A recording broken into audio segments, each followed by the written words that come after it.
नमस्कार, आप देख रहे हैं एनडीटीवी प्रॉफिट हिंदी और ये है आईपीओ अड्डा। और हमारे साथ आज जो जुड़ने वाले हैं वो है जिंका लॉजिस्टिक्स सॉल्यूशंस के राजेश कुमार नायडू याबा जी, जो कि चेयरमैन एंड मैनेजिंग डायरेक्टर हैं कंपनी के। इनका जो कंपनी है उनका एक प्लेटफॉर्म है ब्लैकबक, जो ट्रकिंग सर्विसेज प्रोवाइड करता है पैन इंडिया। इनका आईपीओ नवंबर 13 को खुल रहा है और 18 को बंद हो रहा है। 259 टू 273 का प्राइस बैंड है। लगभग 1115 करोड़ का आईपीओ है, जिसमें 550 करोड़ का फ्रेश इशू है। राजेश जी नमस्कार, धन्यवाद एनडीटीवी प्रॉफिट हिंदी से बात करने के लिए। ये बताइए सर कि आप जो 550 करोड़ रेज़ कर रहे हैं फ्रेश इशू में, उसका उपयोग आप कहाँ करने वाले हैं, और थोड़ा सा अपने कंपनी के बारे में बताइए कि आपकी कंपनी करती क्या है। सर धन्यवाद मुझे आपके शो पे इनवाइट करने के लिए Sajit ji. BlackBuck BlackBuck as a company, हम लोग ट्रक ऑपरेटर्स, मोटर मालिक जो फ्रेट ट्रांसपोर्टेशन में जुड़े हुए हैं, उन लोगों के लिए एक ऐप है to help them with their daily needs, help them with simplifying their operations, to help them earn more money, help them expand their fleet. So basically anything in the daily lives of a truck operator which digitally can be enabled 10x better, 10x efficient, we enable them with that. And essentially, anything in the digital economy which truck operator has to participate, truck operators to leverage, so that he can, अपने business को better कर पाए, वो सारी चीजें हम अपने platform में प्रोवाइड करते हैं। अगर इसको सिंप्लीफाइड तरीके में बताया जाए तो ट्रक ऑपरेटर हमारा ऐप यूज़ करता है टोल पेमेंट्स करने के लिए, फ्यूल पेमेंट्स करने के लिए। उसके ट्रक में एक व्हीकल ट्रैकिंग डिवाइस इंस्टॉल्ड होता है जिससे कि वो ड्राइवर मैनेज करता है ट्रक कहाँ पर है। फ्यूल सेंसर डिवाइस होता है जिसके हिसाब से वो फ्यूल माइलेज चेक कर सकता है। उसको हमारे प्लेटफॉर्म पे लोड्स मिलते हैं, जहाँ पे भी वो खाली है उसको मतलब रिटर्न लोड चाहिए, ऑनवर्ड लोड चाहिए, हमारे पास ये पूरा डेटा रहता है, तो हम उसको अच्छे से बता सकते हैं कि ये वाला लोड आपके लिए है। हमारे प्लेटफॉर्म पे बिकॉज ये सब डेटा है एंड ट्रक ऑपरेटर्स जनरली उनको लोन वगैरह की रिक्वायरमेंट होती है, तो हमारे ऐप के थ्रू लोन्स अप्लाई कर सकते हैं। एंड हमारा पार्टनरशिप्स है बैंक्स और एनबीएफसीज के साथ जो उनको लोन प्रोवाइड करते हैं। तो बेसिकली एक platform, one stop solution for a truck operator to manage his business needs. तो this is what we do, जो कि हम 550 करोड़ रेज कर रहे हैं। हमारे प्लेटफॉर्म के बेसिकली 3 कंपोनेंट्स हैं ब्रॉडली। एक तो हम इन ट्रक ऑपरेटर्स के लिए कंटिन्यूसली नया ऑफरिंग्स बनाते रहते हैं, एक्सपेरिमेंट करते रहते हैं, ताकि इनका वैल्यू प्रोपोजिशन इनका लाइफ ईजी होते रहे। ब्लैकबक की तरफ से जो वैल्यू प्रोपोजिशन इनको मिल रहा है वो बढ़ते रहे, तो वहाँ पे इन्वेस्ट करेंगे हम लोग कंटिन्यूसली प्रोडक्ट डेवलप करने के लिए। दूसरा, हमारा जो कोर प्लेटफॉर्म है, टेक्नोलॉजी प्लेटफॉर्म, जो कि basically continuously more and more truckers over the years use कर रहे हैं, वो उस प्लेटफॉर्म के अंदर हम लोग कंटिन्यूसली इन्वेस्ट करते रहेंगे। तीसरा चीज़, हमारा जो कस्टमर बेस है वो ट्रक ऑपरेटर है जो typically 35 to 50 year age group में लाई करता है, टिपिकली अनएजुकेटेड होते हैं, टिपिकली विलेजेस में रहते हैं। तो we have to really invest in a very strong offline omni channel distribution network. आज की डेट पे हमारा distribution network 10,000 touch points touch करता है, एंड इस तरीके से हम ट्रक ऑपरेटर को रीच करते हैं और सर्विस करते हैं। तो तीसरा लेग हमारा इन्वेस्टमेंट रहेगा truck sales and servicing, sales and distribution network में। तो these are 3 areas how we will use our proceeds into. Rajesh ji, अगर मैं सिंपलर टर्म्स में बात करूं तो ये कह सकते हैं कि आप ओला और उबर हैं कमर्शियल व्हीकल्स के लिए? नहीं सर, वो हमारा डेफिनेशन है जो मिसअंडरस्टूड है। कंपनी ने स्टार्ट किया था बिजनेस टू रियली एनेबल बड़ी कंपनीज जो हैं जैसे कोका, यूनिलीवर, ऐसी बड़ी कंपनीज के लिए गाड़ी खोज के, गाड़ी प्लेटफॉर्म को यूज करके देना। कंपनी का जेनेसिस ऐसा हुआ था, but over the years that business model we basically have not been investing in a lot into. The business model has transitioned into more servicing the truck operators of the country and helping to solve their problems and helping them grow, right? So the way to look at it is, I think simple तरीके से बोलना चाहे तो it is a one stop shop solution for the truck operators of the country to manage the business and grow their earnings. तो इसमें जो client है वो क्लाइंट फेसिंग नहीं है, सिर्फ ट्रक ऑपरेटर्स ही इसमें वन साइडेड है, इज इट? करेक्ट। हमारा कोर कस्टमर है ट्रक ऑपरेटर। ट्रक ऑपरेटर को कुछ भी चाहिए तो हम दूसरे साइड पार्टनरशिप्स करके वो चीजें प्लेटफॉर्म पे लेके आते हैं। तो हमारा कोर कस्टमर ट्रक ऑपरेटर है, हमारे सारे रेवेन्यूज ट्रक ऑपरेटर्स लिंक्ड ही आते हैं। ये भी बताइए कि ये जो ट्रक ऑपरेटर्स हैं ये लॉन्ग डिस्टेंस वाले हैं या इंट्रा सिटी वाले भी आपके साथ जुड़े हुए हैं? As a platform as a platform हमारी सर्विसेज सारे टाइप के ट्रक ऑपरेटर्स के लिए अवेलेबल है। जिसको भी पेमेंट्स में हमारे साथ पार्टनर करना है, व्हीकल ट्रैकिंग सोल्यूशन यूज करना है, लोड्स यूज करने हैं या लोन अप्लाई करना है, किसी भी टाइप के मोटर मालिक के लिए हमारी सर्विसेज अवेलेबल है। But because of the genesis of the company and the way we have grown, right, हमारा प्लेटफॉर्म आज के डेट पे ज्यादा साइड करता है लॉन्ग डिस्टेंस ट्रक ऑपरेटर्स के साथ। जैसे लोड्स आप बोलोगे तो 80-85% लोड्स आते हैं लंबे डिस्टेंस के लिए, राइट। टोलिंग में जो कि हमारा बहुत ही ज्यादा मार्केट शेयर है कंट्री में, वो that solution is also because tolling generally long distance truck operators के लिए ज्यादा रेलेवेंट है। So platform has a more majority usage for a long distance truck operators, but we have good number of small truck operators also who use the platform today. ये भी बताइए sir, आपका financial services का भी business है जो आप used commercial vehicles के लिए यूज़ करते हैं। ये बिज़नेस कैसे ग्रो कर रहा है और किस तरह की सर्विसेज हैं? और आप जब यूज्ड कमर्शियल व्हीकल्स कह रहे हैं तो क्या आगे जाके इसमें डायरेक्ट OEMs के साथ टाइप करने की बात है आपकी, कि आप डायरेक्टली ट्रक ऑपरेटर्स को उनके साथ कनेक्ट करके उनके लिए भी सर्विसेज दें?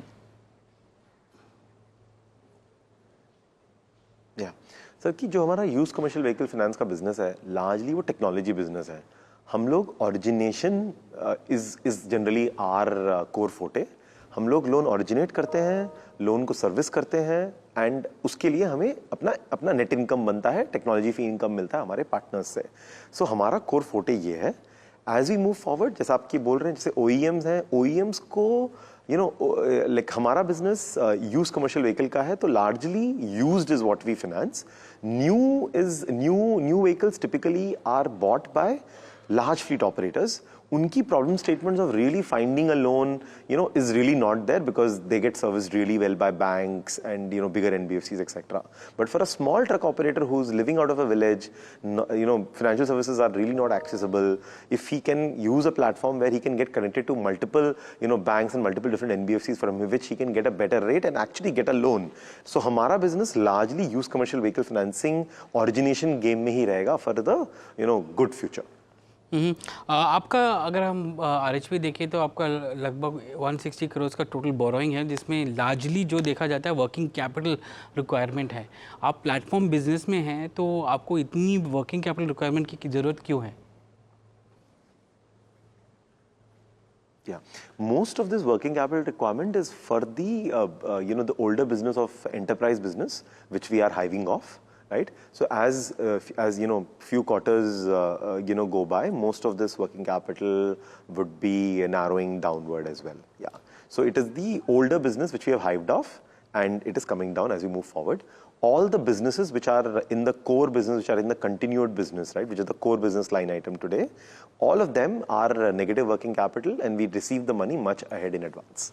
तो ये जो बिज़नेस जो है जो आपने हाइव ऑफ किया था, ये कॉर्पोरेट फ्रेट बिज़नेस जो था, ये अगस्त 2024 में किया, तो आप कह रहे हैं कि Q3 ऑनवर्ड्स ये आपको दिखेगा नहीं, राइट? ऐसे आप ये कह रहे हैं आप? Q4 ऑनवर्ड्स दिखेगा नहीं आपको। Revenue line item Q3 onwards नहीं दिखेगा, but the working capital line item, because customers are continuing to pay the money, the working capital balance, आपको थोड़ा बहुत दिखेगा, but Q4 onwards वो भी नहीं रहेगा। ये भी बताइए सर कि आप बिकॉज ट्रकिंग बिजनेस में हैं और अब काफ़ी ट्रक ऑपरेटर्स के साथ कनेक्टेड हैं, आपके पास एक बेटर व्यू है इकोनॉमिक ग्रोथ का और डिमांड एंड सप्लाई का। क्या दिख रहा है आपको ऑन ग्राउंड इसके बारे में? Yeah, sir, broadly at a very high level economic growth point of view, growth continues to happen, but probably थोड़ा सा deceleration है. But from a trucking volume perspective, right, because we look at not only the retail consumption, but most of the supply chains which end at factories, be it agriculture, be it coal, minerals, all of those, right? So our view is an aggregated view of all of that. So hence there we don't see any kind of a very dramatic slowdown, but there may be very slight deceleration, right? That's from the economic view perspective. impact of that on our business, because our business is largely about really offline to online, transition of truck operators using online methods to really modernize and get their operations more effective and much better. And stock is more important. The whole trucking movement is a very, very large industry, and we don't see any headwinds in the current year or in the recent years to come for us. आपको थोड़ा सा idea भी मिलता होगा कि कौन से sectors में स्लो डाउन हो रहा है या कौन से सेक्टर्स काफ़ी फास्ट मूव कर रहे हैं, क्योंकि ऑन ग्राउंड ट्रकिंग सर्विसेज सबसे पहले मूव करती हैं इन सारे सेक्टर्स के लिए. Sir, though there is a lot of talk on really slowdown, etc., in the last quarter by various companies, from our movement perspective, the movement was fairly strong this festive season, is what our take is. Again, as I mentioned, our take is on an aggregate movement. Coal, iron and steel, minerals, everything involved aggregate level. We felt things were pretty strong the last quarter. मेरा आखिरी सवाल आपसे है कि जो आपके जो revenue lines हैं, कमीशन के थ्रू आपको पैसा मिलता है, सब्सक्रिप्शन के थ्रू मिलता है और सर्विस फीस के थ्रू मिलता है, ये 3 मेन लाइंस हैं आपके. इन सारे लाइंस आइटम में कमीशन जैसे हैं वो कितना प्रतिशत कमीशन आप लेते हैं अपने क्लाइंट्स से जो कि ट्रकिंग कंपनीज हैं, या फिर ओरिजिनेशन फ़ी कितना आपको मिलता है अपने बैंकिंग पार्टनर से, या फास्टैग आप देते हैं तो कितना परसेंटेज आपको मिलता है? Yeah, so different line items का different commission, different business model है. Majority, except the payments businesses where there is a bit of commission income, majority of the other businesses, largely the revenue streams are from subscription income from the customers. Even under payments, closer to half of that is also from subscription income from customers. And for each of these services, there is a different subscription rate, what we charge with the customer. And whatever revenue we make, that directly comes as the revenue line item. And from there, as you can see, we make close to about 92% kind of a contribution profit, because most of the revenues are technology fee in nature, net income based businesses, right? And hence the high gross margin profile, of the company, which also has a very strong operating leverage nature to it.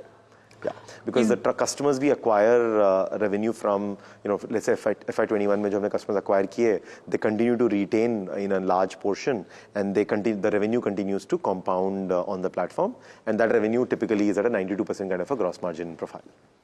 इस business में stickiness काफ़ी है क्या, और क्या competition भी है इसमें?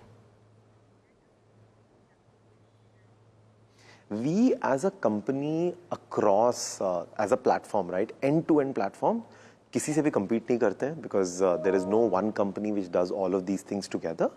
Segmentally, under each of these verticals, we have different set of competitors which we compete with.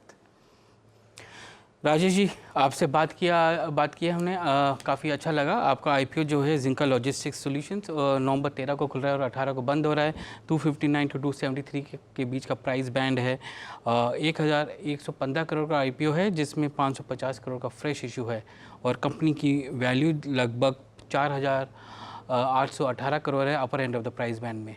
आज हमारे साथ आप जुड़े, धन्यवाद उसके लिए, और आईपीओ अड्डा में आने के लिए धन्यवाद.